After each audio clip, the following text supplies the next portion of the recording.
war definitely repeats itself. There's always war, and there's always conflict, which is always either before or after the war. Yeah. And there's always peace, which again is always before or after or in between the war somewhere. I think those three things, in my mind, always repeat themselves throughout history: conflict, war, and peace. But specifically what repeats himself, like specific wars over certain areas, specific wars in certain places, between certain people, like not so much, but definitely war, conflict, and peace always repeat itself.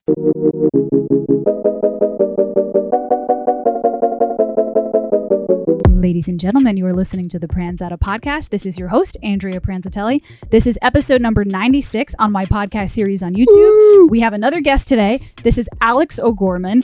Alex is a historian who got his master's in history specializing from the years 1600 to 1902. Is that correct? Yes, ma'am. He also happens to be a creative person. He's a musician in a rock trio. How would you describe it? Like a rock trio? Sure. He's in a rock trio called TOADRIDE. So I have a lot of questions for him today. Mainly my questions are about history.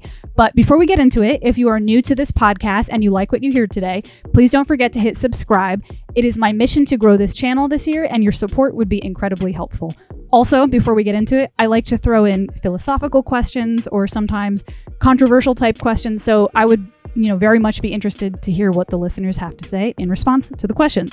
All right, so let's get right into it. So Alex O'Gorman. So just to explain to you and the listeners, I was explaining to you a little bit before, I wanted to do a history podcast for the longest time now because I feel like a total loser idiot for not having paid attention to history in high school. And especially with the climate today, with everything so politicized, I'm like, I feel like I shouldn't have an opinion on anything unless I know a little bit about what I'm talking about. So a lot of my questions that I prepared for you are kind of in the perspective of a person like me who is totally new to history. Sure. So listeners, if you are new to history and you don't know much, this is the podcast for you. Hopefully. Okay. First question. Sort of philosophical, but not at the same time. If you had somebody come in here right now and say, fuck history, it's dumb, why do I need to know it? What would be your answer to them? What's the importance of knowing history? Sure. Oh, I love that question.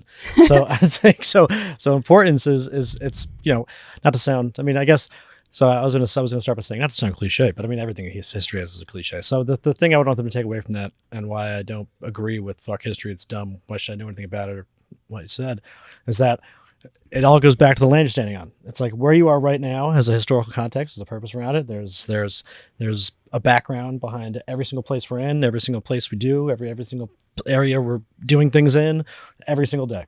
And that's the biggest thing. So someone who would say that to me, I guess the first question I would ask is why do you feel so confident in understanding your history and where you stand right now? Because we're not on, technically we're all on, federal land now that the United States of America has, but it was once something else, and it was once something else even before that. Yeah. So there's a lot of deeper meanings behind even everything we step on every day.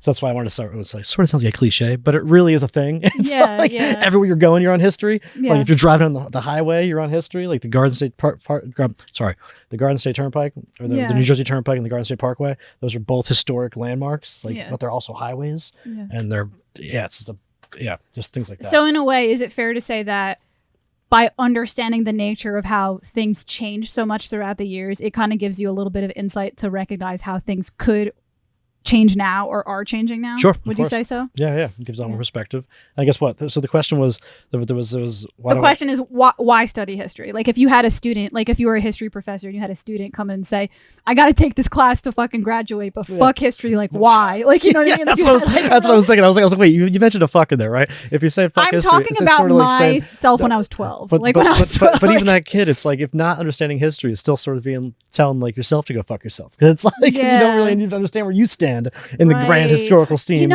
of where you are. This is kind of blowing my mind because in a way, I could be pathologizing this, but in a way, studying history is sort of as important as studying psychology, because when you study psychology, you study the roots of like where your trauma came from, and then you start to put into perspective why you are what you are today. 100%. It's like kind of a similar thing. Exactly. So it's like the psychology of land. Exactly. The psychology of of like things, beings, everyone coming into relation with each other. And it's really interesting. It's like, for example, I guess like my thesis that I did in graduate school was all about a statue that is situated in the Wissahickon Valley in the middle of the woods in Philadelphia, and it purports to represent a Native American king from Lenape nation, tribe, group, whichever one you're referring to. There's different Lenape nations or affiliations. But this man, they threw him in the middle of the woods, and while I was going through my thesis, I came upon a bunch of different ideas, a bunch of different understandings of the statue. But the biggest one was the reason why there's a statue of a Native American man in the middle of the woods is because there was no other place in the city of Pennsylvania to put this statue that properly identified the location. Right. So it sort of takes it's the old dichotomy of natives are supposed to be in the woods and they're supposed to be, lurking in the trees. And that's where the statue is to represent that kind of, there's still a lore in the city. Yeah. And we didn't lose the green because the green is associated with indigenous people, whereas that's not true at all. I'm sure it also gives you an appreciation of like where you live. Oh yeah. 100%. I mean, if you enjoy the history of where you live, but like, of course. I'm sure like you're from Philadelphia. By the way, I didn't mention that in the beginning. He's from Philadelphia. It makes you appreciate like the roots. Okay, I like that. That's okay. Let's move like on. That. When you walk through the woods or something like that, it's like, who once owned these woods? Why? I like why it. am I here? Why are we all standing here? Stuff like that. Okay, so my next question for you. I was talking to my uncle the other day who he didn't study history in college, but he studied political science. So he isn't very much interested in history because I kind of feel like the two go hand in hand. So he made this statement to me the other day, and I want to know if you agree or disagree. So he said, a lot of people say that history repeats itself. He said he doesn't agree with that. He said history sort of repeats itself, but not exactly. Do you agree with the statement history repeats itself, or do you agree more with my uncle's statement that it's like not exactly?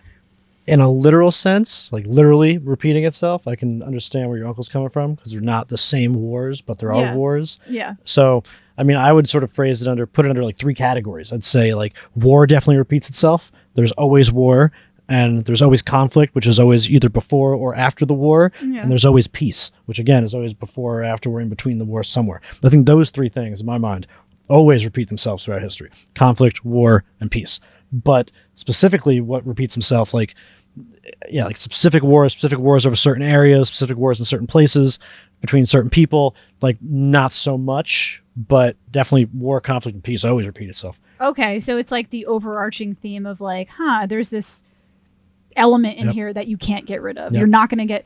I have more questions about like war and peace later, so it's kind of like giving me the chills like a little bit. But it's interesting how like you're saying, because I think that's what I always imagine when people say history repeats itself, because it's always like new person. Oh, sorry, new person in new land, new conflict, new war, new peace. Another new person and new land, same substance. New conflict, new war, new peace. Exactly. Like another new person comes and new this and new that. It's always people oriented, and they're always having a conflict and a peace and a war.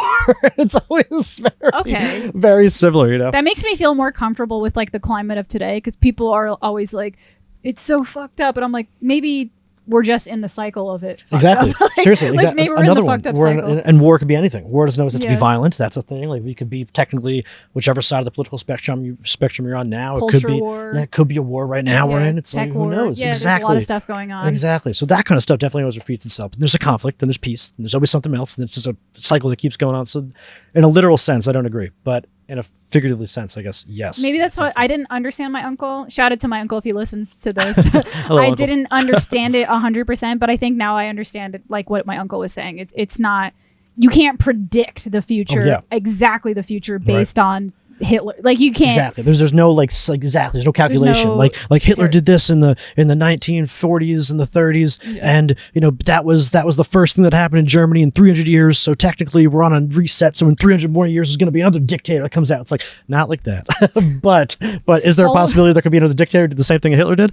Probably. All we know is that eventually we'll get peace. We just don't know how. Exactly. There's definitely going to be some kind of conflict and some kind of war, and it's all going to be love on the other end. But how do we get there? I don't know. Okay. My next question for you. All right. This is more interesting to me. So I read somewhere that the history of the words Democrat and Republican were different a long time ago. Do you know anything about the roots of those words? Because I think, again, like, we're in a political climate. There's people who heavily associate themselves with Democrats, and there's people who heavily associate themselves with Republicans. But as I was reading some things online, apparently the definitions were completely different. So do you know anything about the history and the evolution of those words? Yes. So I am not as brushed up on that side of history for the political aspects of it, but I do know that Republicans pre-Civil War era, antebellum era were what I guess you'd consider Democrats now. Yeah. And the Democrats back then did not exist. They were the what were they? They were like the other party, the something. There was I guess not the Whigs. I mean, there was a Whig party, but there was another party in American history that was what that. See, that's the part that I get hung up on still. But with understanding the political spectrum at the time, because there were so many things. But I know that Abraham Lincoln was a Republican, and Abraham Lincoln was for the abolishment of slavery and for civil rights, and I guess not civil rights didn't exist yet, but what would become civil rights, and creating a more perfect union. And I know Republican. I'm pretty sure the origin of the word was, I think it's probably for the Republic, if I had to guess.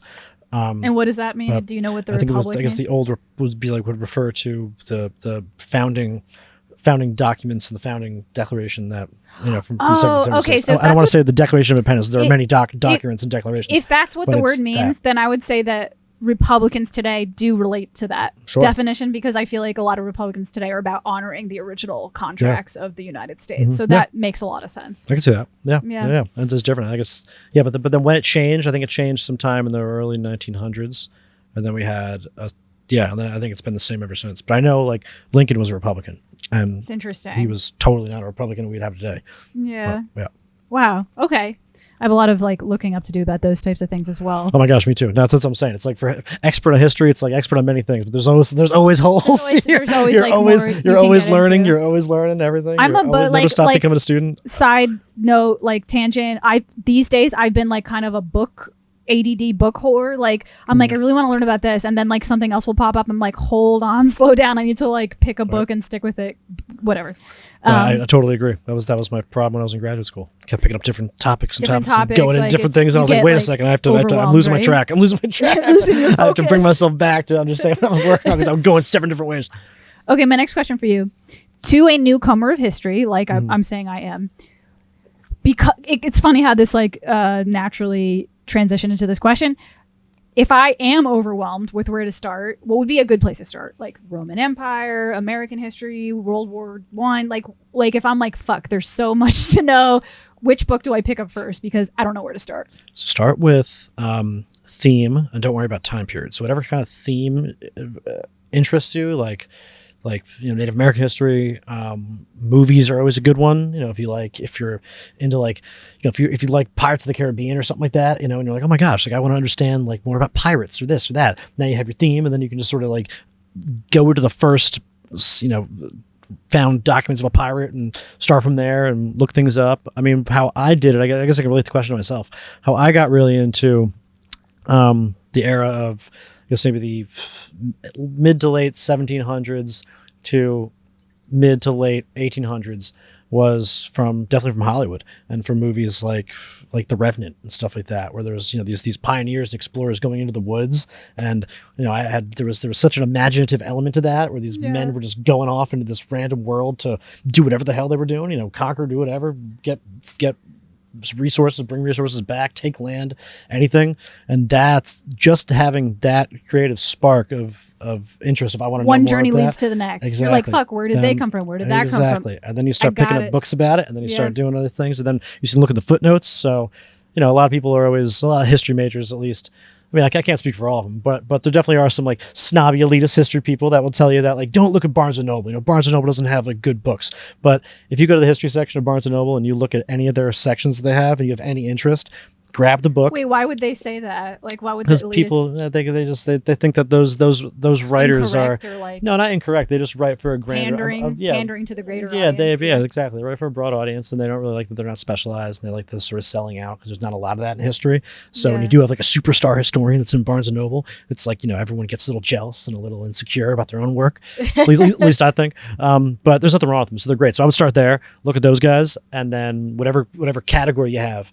And then look at their footnotes. Go to the back of their indexes, and all the best stuff, or not the best stuff, but all of like the really pertinent material on that subject will probably be covered in the intro and the first chapter. Okay, so there's no right answer for this. I don't have to overthink this process. I could be like, I'm interested in the history of where did the piano come from? Yeah, and that 100%. might lead me to the Yeah. Renaissance era, and that might lead me to the Seriously, yeah, like really, I'm telling you, like something like Barnes and Noble or anything like that, just picking up a book and looking at a source, and then you sort of get, 100 different sources. Like for the piano, it's like it may have like, you don't have to go as far back as when the first, sounds were created in like the, medieval empire that sort of originated, like, reference to piano, like not like that, but if you get a book about the piano, you can probably find some stuff about America and like where they began, like in New York, where they're like people bringing them into New York City during like the 1800s, where they shipping them from New York, like stuff like that, Because I went to college for music, when I studied, you had to study music history. Yeah. So when I studied music history, that was the first time I actually like opened my ears to pay attention to history, because I started learning about why the music sounded the way it did, and then I learned about the Renaissance era, the Baroque era, because like Bach, I was really into Bach, and I started learning that the way the music sounded was a reflection of the architecture. Sure, yeah. And I'm like, like how do I explain it? Like Bach is very like ornamented, like it's very like do-do-do-do-do-do-do, and apparently the artwork and the architecture and everything like that was like super adorned and ornamented, these little gold things. And I'm like, this is so cool. Like the music of the era was like a manifestation of the architecture of the era. Yeah. So that's when I first, That's isn't awesome. that cool? Yeah. And then like, so you go into the Romantic period, and Chopin, he's very like, they got rid of all that with like and they got very like soft and like different notes and like very otherworldly. Wow. And apparently the philosophy of that time, you might know better than me, but from what I read in the music history book, the Romantic era was very much about like questioning the reality. Like it was very much about like, let's ask questions about reality, and the music represented that because it was like very otherworldly. And how cool is that, right? Yeah. Isn't that interesting? Let's see, but that's the thing about history. It's like it's in everything you do and everything you study. So it's funny how you go to school for music, and the first thing they're saying is, we're going to teach you about the history of it. So you got to have you get that foundation. Off at first, I was like, oh, the history, but it really because it was about something that was important to me. I was like, oh, now I'm listening. Yeah, 100%. Yeah. All right, next question. Sorry if I didn't answer the question for you. You're gonna die at this one. So I started putting a trivia section of the podcast. So I apologize in advance that I put this on you, but you're gonna love it. That's great. This is great. So it's not about history. It's about Nick Cage trivia. Oh, I love Nick Cage. Okay, let's do it. Just to explain why I put Nicolas Cage trivia, we went to a show and you were wearing a Nicolas Cage shirt, and then you had like a Nicolas Cage like something like a pen or something. Nicolas Cage. I used to have it. My car, my key ring was a Nicolas Cage. I just thought it was so funny and random. So I was like, I'm going to surprise. What was the shirt from? Oh, Mandy. If you haven't seen the show Mandy, watch the movie Mandy. It's absolutely amazing. Nick Cage has a thing in the end where he screams, his like face is lit up, and that was on a sweatshirt. So if you see Mandy, I have that. That's the sweatshirt. So I have 3 Nicolas Cage questions. I'm so excited. Is he gonna steal the Declaration of Independence or not? First question: what's his real name? It's like Michael something Coppola. I know he's a Coppola. Nicholas Kim Coppola. Oh, it's okay. Nicholas Kim Coppola. So Gotcha. Pretty good. Close. I give you like half points. I didn't know if it was Nicholas. I thought it was like Frank Nicholas Giovanni Kim Coppola or something. Okay, so apparently he didn't like being called an actor. He preferred a different name. Do you know what it is? No, a stage man. Starts with a T. Oh, a T. It's really weird. I don't even know what it means. Troubadour? Thespian? Thespian? What's my God. do you know what a thespian is? I said the wrong word there. Do you know what a thespian is? I think it's someone. It's like an fact check. We can it's like it's like an actor, baby. Isn't it an actor? We're gonna take a second to. I don't have a real fact checker, but he's got his phone. We have Google. Apparently, Nicholas. Okay, so thespian. Still listening. We're looking for the definition of thespian. Was what is Nicolas Cage preferred to be called? He's a what a guy he is. So as an adjective, it relates to drama and theater, but as a noun, it's an actor or an actress. So it's like it's like the origin late 17th century from the name Thespis plus Ian. So why did he? I wonder why he didn't want to be called actor. Because he's a douche. Is it arrogant? Right, it's arrogance, right? He's like I'm a thespian. I'm not an actor, but I'm sure that But history, man. The history behind it. The history again, right? I'm sure Nick Cage said that at a very specific time in a very specific place with a very specific context for the history that it was in. So I don't know, man. He probably said thespian because maybe it was like in the late 80s and there were a lot of people that were coming out calling themselves actors and he didn't want to be associated with that kind of crowd because there's a historical right? There's definitely a sociological historical thing, right? Maybe like that's probably why. Because now if you're like calling yourself a thespian, people are just like what do you like? First off, they probably don't even know know what you're talking about. And second off, they're like, just say actor, dude. It means everything. It's if I went to like, if I was an actress, or I guess you don't say that either. If I was an actor, yeah, and, that's what I'm saying. Like, and if I was like, I want to be called a thespian, you'd be like, fuck you, bitch. I'd be like, I guess, cool, I'll respect it, but then walk away. And definitely, as I'm walking away, I'd be like, what's up with that? Okay, one more Nicolas Cage trivia question. He was very fond of animals and he owned a lot of pets. He owned one pet that was a two-headed blank. Which animal was it? Oh my gosh. And actually, it's real, because I was like, is this even... I didn't even know there was such thing as two-headed animals. Right? But he owned... What is that? There's a two-headed animal? It might have been... I didn't look up the history. Yeah. I didn't look up the history of why it was two-headed. Maybe it had a problem and he just bought it. But it was real. A cat... A horse? I don't... Do they have two-headed horses? Snake. Wow, so snake. Fact check that one really quick. Look up Nicolas Cage's two-headed snake, because I was I'll if this is what I found today. So if this is actually true, I'll edit a photo of it for you guys. Please, I want to see it too. Apparently he had a Oh two-headed my gosh, here it real? is. Nick Cage. Hold on, let me see. I'm getting all... I wonder how it became two-headed. Like if it had some type of like... All right, so here's a Rolling Stone article from March 22nd, 2022. So recently. And one of the most infamous or famous stories about Nick Cage is that the actor was once in possession of a dinosaur skull. And then where was it? So it's coming. I think he got rid of it. Yeah, it's about his... This article's about his two-headed snake. So yeah, he had it. I think he had to donate it. Oh God. Yeah, I think he's gone with it. That's wild. I don't even know. I'm gonna have to look up later. Like, how does a snake? But he did have to donate his two-headed snake to a zoo. He had to donate it to a zoo, and I wonder if that snake is naturally a two-headed snake, or if this particular snake had some type of like, not deficiency. I don't know what the word I'm thinking of. Like when something's born with like something wrong, you know? Yeah, definitely deficiency, I think. Right. Okay, next question. So that was the Nick Cage trivia of the day. Right. Trivia of the day, Nicolas Cage. Nick, if you're watching, big fan, Nick. Big imagine fan. if every episode I just did Nick Cage trivia to like every that'd be single classic. person. I would love that. I think you'd probably see a decrease in audience, but I had to do it for your episode though. It was appropriate. I wasn't sure what else to. I could have done frog trivia, but oh yeah, frogs would have been fun too. Okay. I just know Toadride. Shout out Toadride. Next question is shout out to Toadride the band. Next question. Civil War. Okay, so you specialized in post Civil War. Civil War. Around what year was this? And can you explain a little bit of insight? I'm sure it's a complicated answer, but a little bit of insight about like what caused the Civil War. Sure. Yeah. So there's a lot of different. There are a lot of different analyses. The Civil War was 1861 to 65. There was a big lead up to it.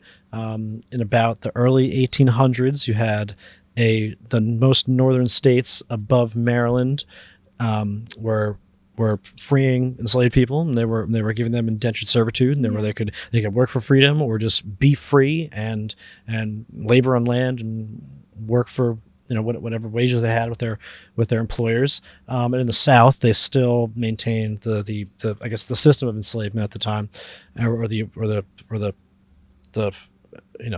business of enslavement. And then it wasn't until about the 1820s to 30s when you started seeing chattel slavery, where there were just people coming into work, and it was just groups and groups of people coming into work, and if they died, they would get more groups of people coming into work, and there was a massive ramp up in enslavement from the 1810s to about the 1840s. I think there was one at one point, I forget, around maybe 1845 or 1850s, one of those. I got to fact check myself. One of the, I think Mississippi maybe, I think had a higher at that time African population than non-African population in the state at that time, like in one of those years, which is absolutely insane. There were so many people here that were from either the continent of Africa or South America or other random islands that they'd just grabbed and enslaved, and it was absolutely insane. So I guess I went into that because that was sort of one of the biggest reasons for the Civil War.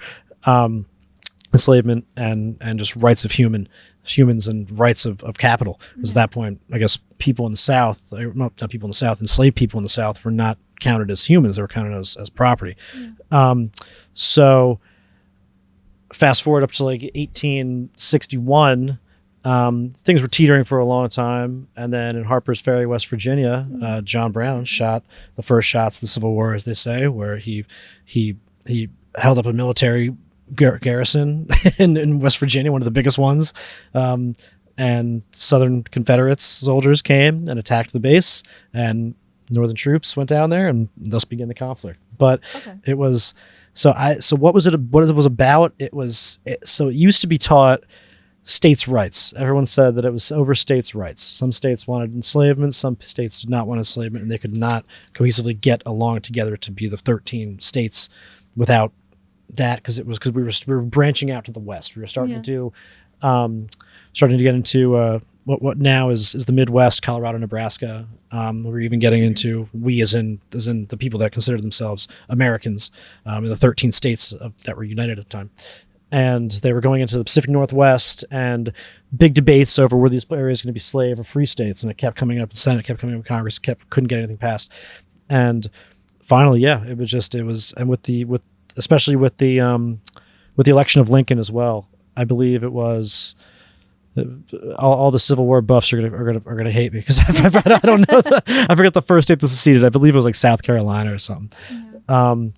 But yeah, so he used to teach it with states' rights. But this guy named Matthew Karp wrote a book called "This Vast Southern Empire," pretty much about antebellum America and about the lead up to the Civil War.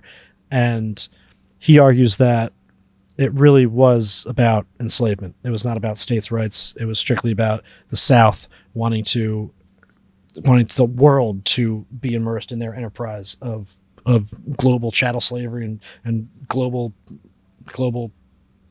plantation ownership and everything. They wanted to branch slavery out to a much larger audience. Yeah.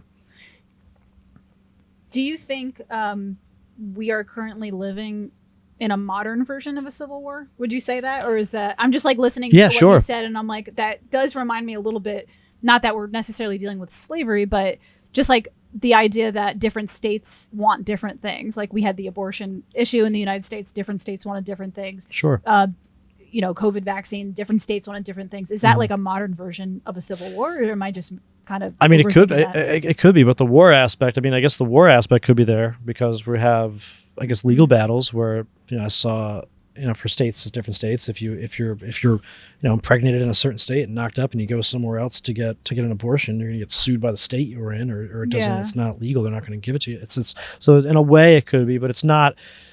It's not like there's, I guess right now it could be like going to civil tensions, not like civil tensions and civil war is weird. So in order, civil war would be like you're actually killing. I think I was actually going to ask that because I remember in the beginning of the podcast you said war doesn't necessarily have to imply violence, but in the case of a civil war there would have to be some sort of yeah.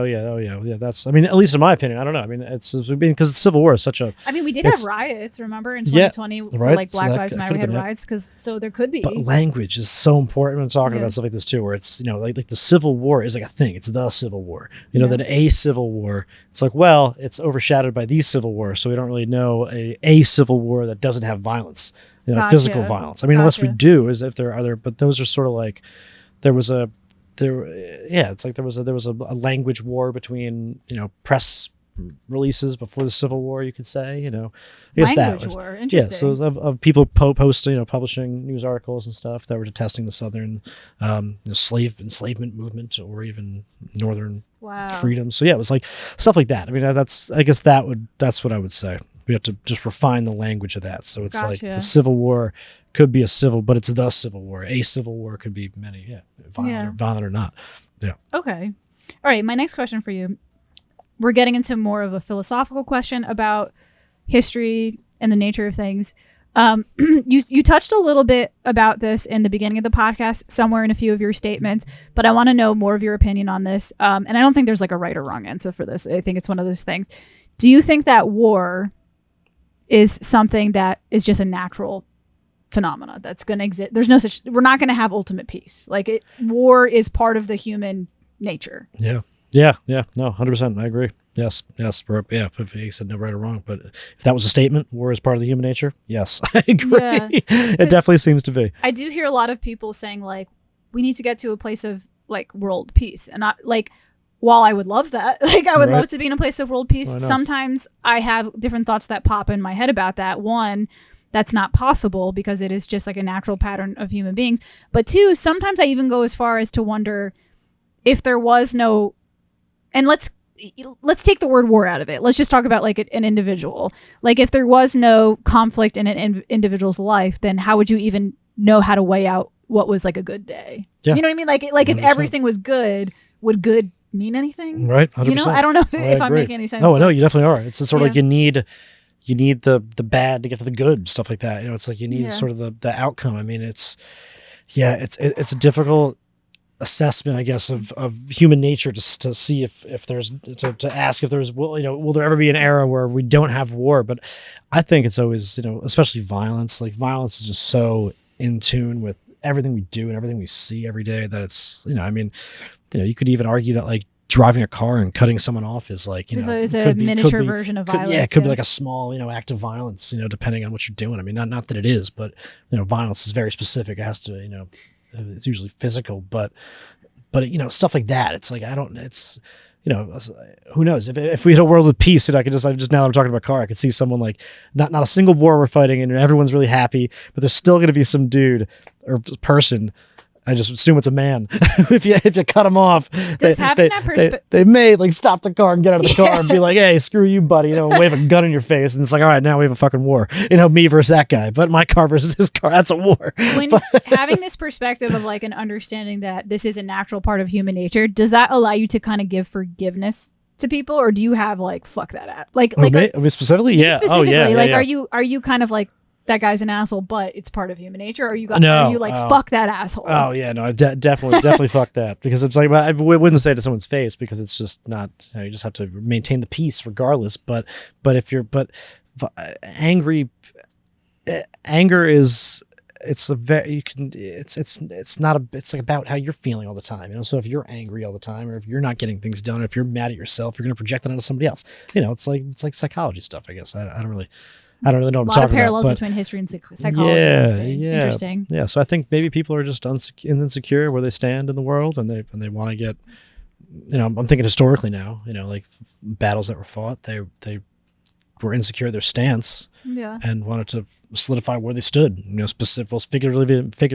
figuratively and metaphorically. And I'm thinking like 1700s, Pennsylvania borderlands, before the state of Pennsylvania was fully the state of Pennsylvania, maybe the 1750s. There were a lot of fights in the Allegheny Mountains and where the Appalachian Trail is now. And that was 100%.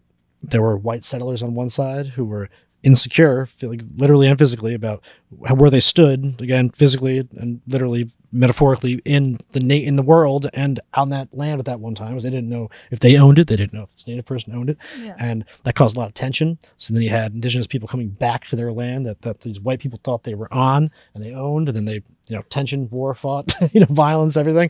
So so it could be, even as far as saying insecurity is definitely a big part of it too. I also wonder, like, if there's different roots of what creates war. Like, I'm wondering, maybe you have some insight on this. I'm wondering if some war is literally like people are afraid of losing resources, and other war is literally like this is some type of evil person. Studying history, have you noticed there being a difference between two, or do you think all war just comes from the same place of like a fear of losing resoresos? Oh yeah, no, this is the same. It could be. I mean, actually, honestly, yeah. I mean, it might just be at the same place now that you say it. Resources. I mean, yeah, because it's definitely, that's definitely usually bound to it. It's definitely what they're gaining and what they're losing. No one really cares about, people or anything in war. They just care about either, land or their resources, right? Like humans are never really included in the resources, sadly, even though they're the most important part of war, right? But it's like, so I think you're right, 100%. Definitely. And it goes hand in hand with like the psychology of human beings. Like any person that's an asshole is afraid of losing their resources, which to that person would be like the resources of the power of status, like that type of. It's like totally true, 100%. And you said for a brief second there you were like a person, but when you asked the question originally, and person, I immediately was like, oh, like a good example. Hitler's always a good example. It's like that's like someone who we were all like against, like the Allied powers were against him, and. It's, Germany, but it was always Hitler, you gotta stop him. He's the one who's, the overlord doing all this stuff.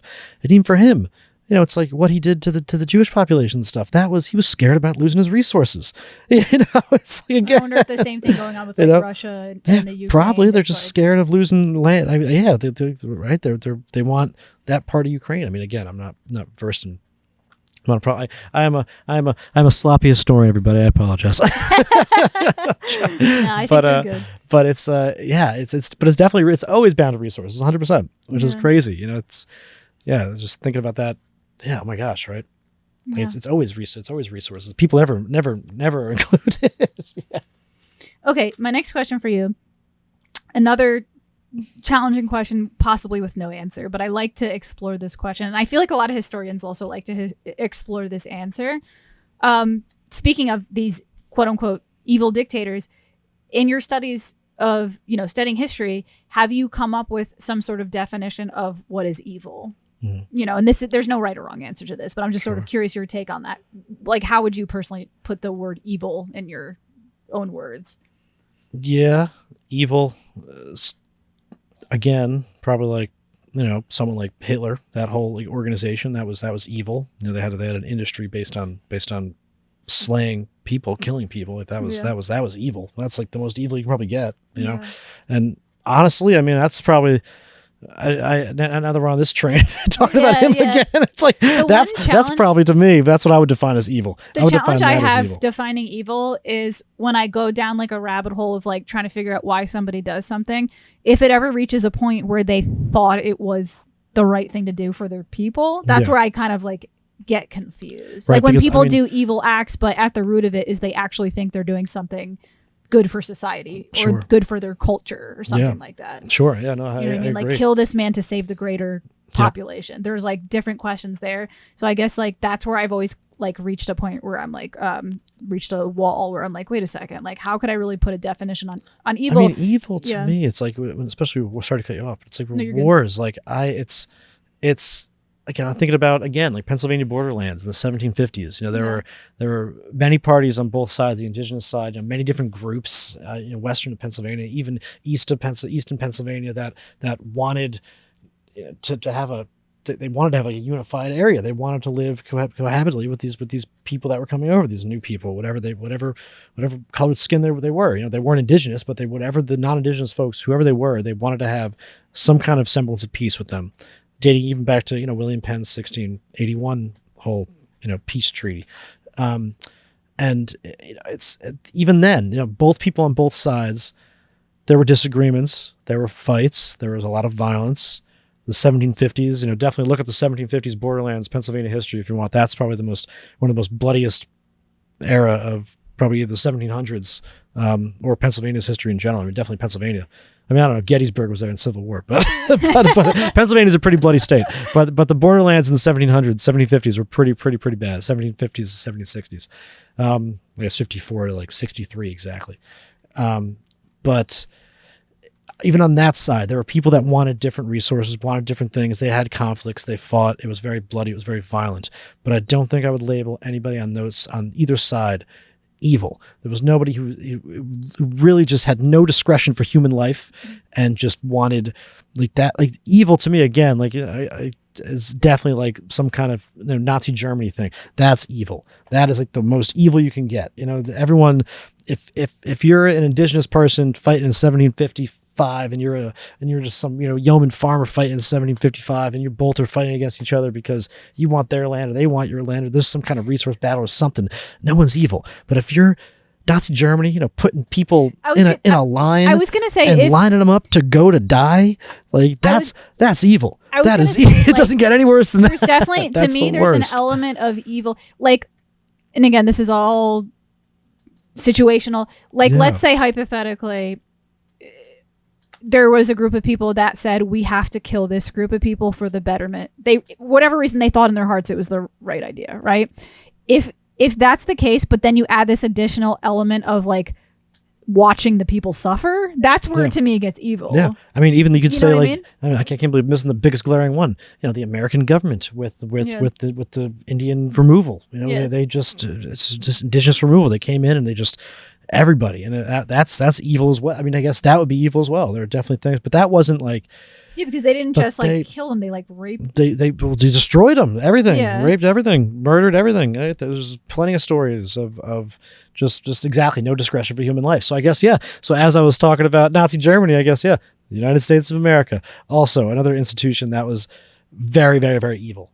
I mean, I guess still technically is, but very evil. I guess I would say that that as well. I mean, that's sort of losing what was the question again? I'm going the question. I mean, you're touching it. The question is like the definition of evil is very complex, and I was curious to know if you ever in your time thought of a definition. But I think we kind of came to like an agreement here that it's like if you add an element of like allowing people to suffer, right. So I guess that's that's for the okay. So that's where I was. That's what I was calling. What was the question? So we needed like an arena for evil. It's like so mostly what I'm putting in the arena of evil is institutions, things going against a specific group of people. Yeah. That to me, I think I didn't have a definition of that, but I saw that was probably the most evil thing you can do. Yeah. And there's stories of Ned Blackhawk wrote this book called Violence Over the Land, and it was about indigenous nations in the Great Basin area, which is down the southwestern United States, and there were stories of the Mexican government at that point had an area in southwestern what is now the United States. And there was a massive indigenous population that they were, systematically killing and persecuting and getting off their land more and more, like every day, every year. And there was a story that he opens up with for his book where there's a consulate building, or there's maybe not a consulate building, but there's a building, there's a state building somewhere in the Great Basin. And, imagine this is like the early 1800s and there's really nothing around. And it's a desert, and you have like pretty much untouched land by architecture or anything like that. There's this building. On the side of the building, there are ears and legs and arms and feet and torsos and heads just hanging off this building. And it was a sign for any indigenous person that came up, like, you are not wanted here and you are not allowed here because this will happen to you. Look at our wall. And it was so ornamented like that. So that's definitely that's very evil. That's very, very, very evil. Very evil. So no definition, but things you see, it's like that's evil. But body parts are different. In that exact thing, that was very evil. But there was another. Andrew Lippman wrote this really good article about the giving of body parts during 1700s in New England, and that was like there's like an exchange there. That's like a different thing. That's not like evil. I mean, it's evil, but there's a different message than that. It's not you're not wanted. It's like it could be used as currency. It could be used as a lot. It's a whole different thing. Yeah. But what happened? What Blackhawk was talking about? That's evil. Yeah. That is evil. Shout out to the listeners. Right. If you have your own definition of evil, drop it below. I'd be curious to hear what you guys have to say. And please disagree with me on everything. Conflict is the root of answers. After conflict, we will have peace. Right, exactly. I'm not kidding. Disagree with me on everything, please. Okay, I have a few more questions. I don't want to hold you hostage all night, so we have 2 more questions. Next question. Wait, that's it? How long has it been? I don't know. How long has it been? I don't know. 45 minutes, maybe? 45 minutes to an hour? I got here at 7 o'clock. I already asked. Almost. Wow, I already asked you that question. Okay, great. So I have one more question then. We had 2 more, but I already asked you one of them. 44 minutes. Oh my gosh. Yeah. Time flies. We're having fun, man. Yeah, when we're doing. Yeah. I love podcasting. Like it's one of my favorite things to do, and the time usually does fly. Yeah. That says 45 minutes. Holy shit. That says 45 minutes. Like, yeah, no, it's real. I've been talking for that long. Yeah, no, I've had some podcasts where like we plan to just do 45 minutes and like 3 hours went by. We're like, what the fuck? I didn't even happened? Notice. Like, right? What the hell? That's quick, man. But hey, at least you're getting people that are talking and it's not ads, right? I'm trying to see if I could quickly throw. One of the questions that I had next was, are we currently experiencing a civil war? But I kind of threw that in there because it was like my natural question. So I'm going to see if I can come up with one impromptu history question before the last question. Okay. I'm reading a very large book about World War II. Mm-hmm. It's huge. Oh, yeah. And it's overwhelming. Do you think I'm doing too much at once? Like, should I scale it back and maybe do World War I first? Well, whichever war you start, I don't think it matters. Like you don't have to go chronological. You don't think so? No, you don't have to. It's kind of like Seinfeld. Yeah, you can just pop in whenever and just read it and walk away. Yeah, it's good. But I mean, the only issues with a big book is that sometimes they lose sight of the story and they get way wrapped up in information. So for a book like that might be something that most people, you can find it in like any, article or book written on World War II. It's probably like a highly cited source that you're reading. Probably has a lot of good information, but there are probably other books that from the first page you'd open up and you'd be like, wow, like this is written really well. I'm really captivated. It's only page 1. This is insane. Like maybe this book was like that as well. But if it's like this big, like 9 times out of 10, it's like, it's a huge book. And I am learning from it, but like to a degree, I'm like, am I wasting my time because I'm so new at this? Maybe I should just like scale it back and start with like something small and work my way to the big book. I mean, you don't have to, no. It's not about how big the book is. It's about what kind of information you're taking in. I mean, World War II, you can read that book front to back and walk away and know a lot about World War II. Yeah. But you may lose some of the smaller microhistories in there that might be more interesting and might be more, like worth time. I mean, it's all worth time, but it's like, but to really get invested and immerse yourself in. I mean, this, I hope you don't walk away from the book thinking, oh, that was cool. I learned a lot, but I could have done something better with my time because now I have all this information on World War II. It's not that I walk away thinking I could do something better with my time. It's that I walk away thinking there's no way I'm going to absorb all that. Like, so. Oh, it's insane, dude. I know. Believe it. I actually heard somebody else say this though. They said that don't worry if you can't absorb. You're not wasting your time. Like if you read a giant book and you only absorb 5% of it, the next time you read a new book, that 5% is going to unlock the ability for you to learn 7%. And then that's going to unlock the ability for you to learn 10%. So just like accept your 5%. Of course. Right. And it's all based on like how you learn. For me, it's like, if I open up a big book like that, oh my gosh, I could not do it. I'd probably get through like 30 pages and be like, I have to do smaller things, articles. Like I need to like take like little bites out of them. I can't do like a big book. You can't do a whole pizza. No, they're just too much. Can you do a whole pizza? Speaking of pizza. Oh yes, probably can. 100%. I can definitely eat a full pizza. But a book like that, I don't know. But I mean, that's definitely, I don't think there's no anywhere you start is not a bad place. Yeah. But if it's boring, that's the most important thing. Because there's a lot of history that's very boring. There's a lot of history that's very, very well written, and you can actually just. Yeah, dude. There's definitely been books I've read where I feel like it's like the wind's brushed on your face. You know what I mean? Because the way someone writes, and you're like, wow, I can like feel what they're saying. In hindsight, I think that's shout out to the history teachers of the world. Yep. To the people like me who didn't pay attention.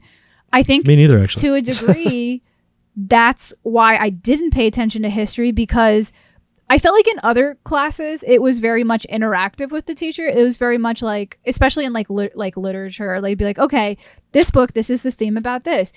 So-and-so, can you raise your hand and tell me what your interpretation is? I always felt like in history, there was no interaction. It was just like a guy being like, okay, ba ba ba ba ba ba ba ba ba. And I'm like, I'm the type of, like, podcasting is a great medium for me to learn. Like, that's why I invited a, professional historian, because I'm like, we can interact and I can actually learn something. But if I'm just sitting there, and even reading books like is good for me, because I can read a paragraph and then stop and say, all right, let me underline this word, let me go online. And so it's like in a way interactive, but just like with me and the internet.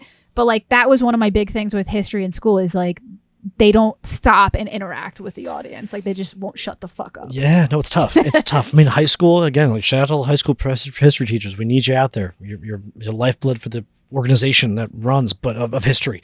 But the way they approach it, it's very like just chronological. They want to get you through the timelines. They want to get you out because they're working on a timeline too for the the whole fucking school year. They got to rush with that and contend with that, which sucks too. So I think it's hard for them to slow down and get more personal with it, because they want you to they not want you to understand. They just want to be able to get through the lesson plan without being behind. But I wish. No, I totally agree though. But I wish it wasn't taught like that, because history is there's so many different interpretations too. I mean, historians, they work on sources. If there's no sources for things, there's no potential interpretation. There's no story.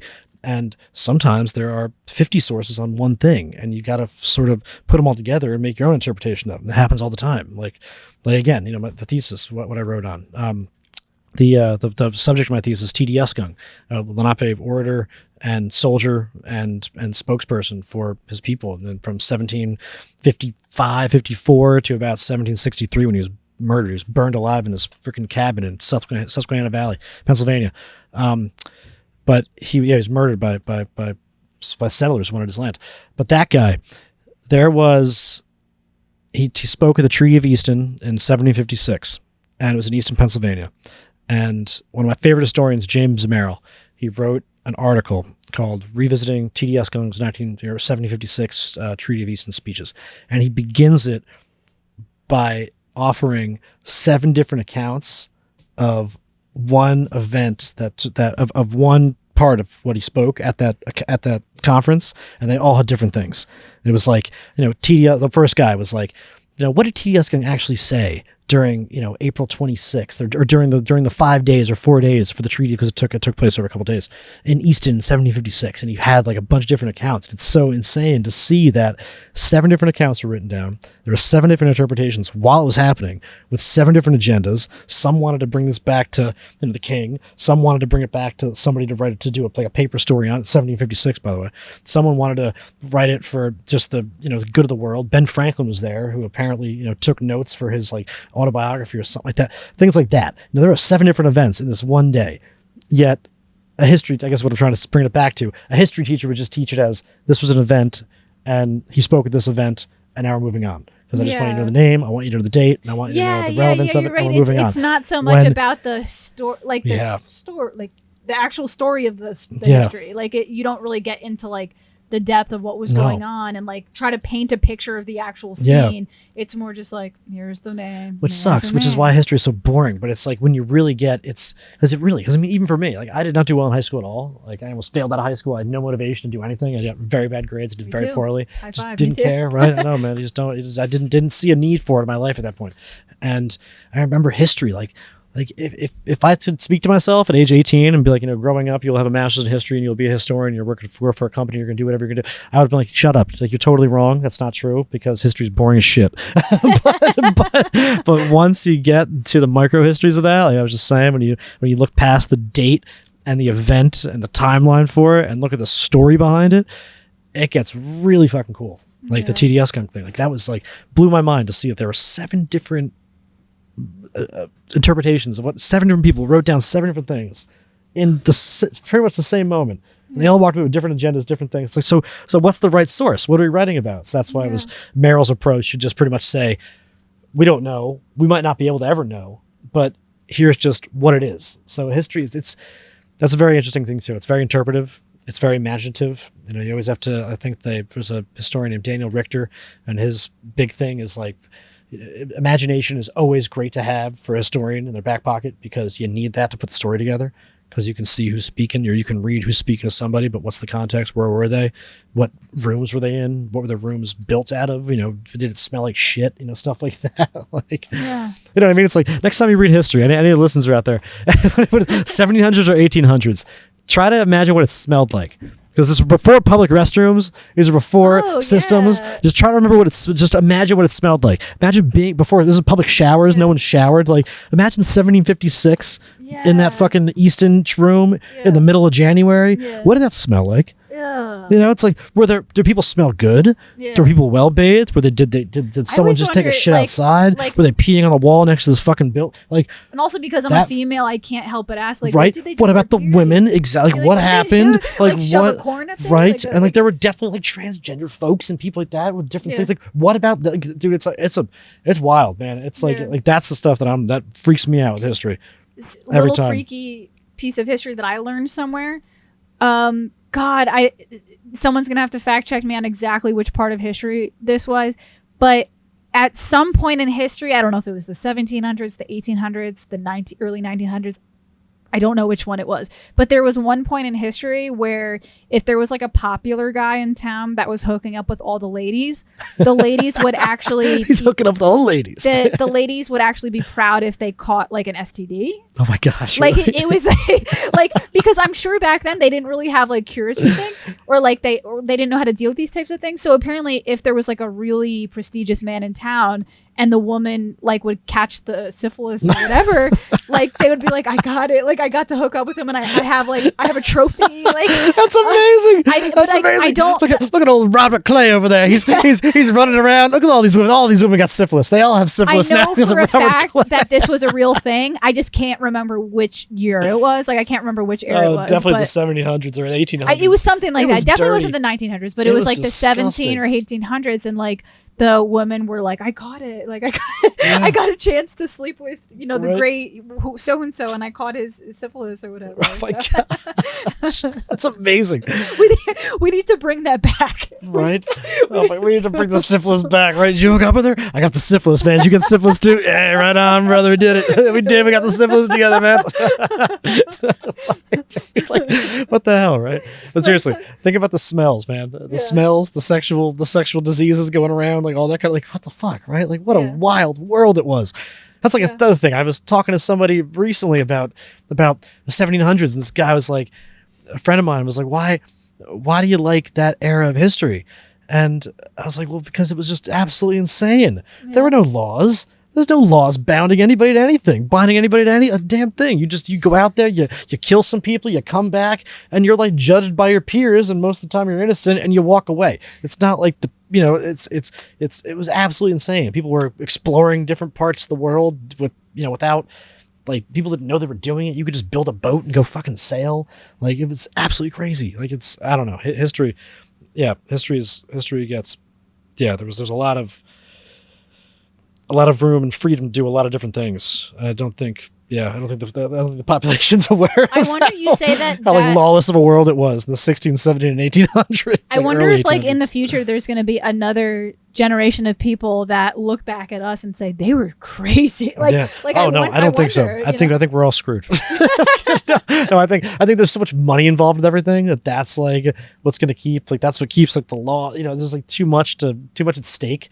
Whereas back then there was nothing at stake. It was just a new world. Yeah. Like so you thought it was a new world. I mean, there were people here, but to you it was a new world. The settler coming in. Yeah. So it's like it was absolutely insane. People were if you could live bringing in bones era, places. What era would you live in?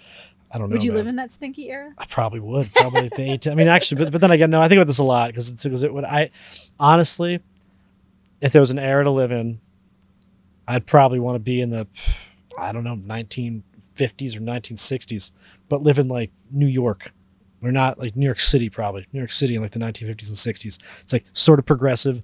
It's sort of cool. Like you can have like, there's like a, eclectic group of people around you, different kind of races, ethnicities, anything. And the best thing is we all went to work 9 to 5. And we all got drunk as shit in the afternoon, our martinis. And then we went and did whatever the fuck we did, and we came back. I'm not down with the whole fucking non-women's rights in the 50s and the 60s. I would rather not. What's your favorite thing about this era? Yeah, probably cell phones. Legalized weed. No. I mean, yeah, definitely legalized weed. But no, cell phones. How we have all the information we need at our fingertips, which is sick. Yeah. I mean, we like my cell phone is recording this podcast, and you were able to look up Nicolas Cage's Two-Headed Snake, right? I mean, like in your fingertips, right? Right. You could order a cheeseburger, get it here in 20 minutes. Yeah, dude. Right at your fingertips. No, seriously. I like that. That's a positive perspective because a lot of people are like, "This is evil," and to a degree, it could be evil, but it's more like how you use it. Yeah. You know what I mean? When it comes to the technology, it's more how you use it. Yeah. You have to learn to have like a more controlled relationship with it. I agree. All right. So that's at the 1950s.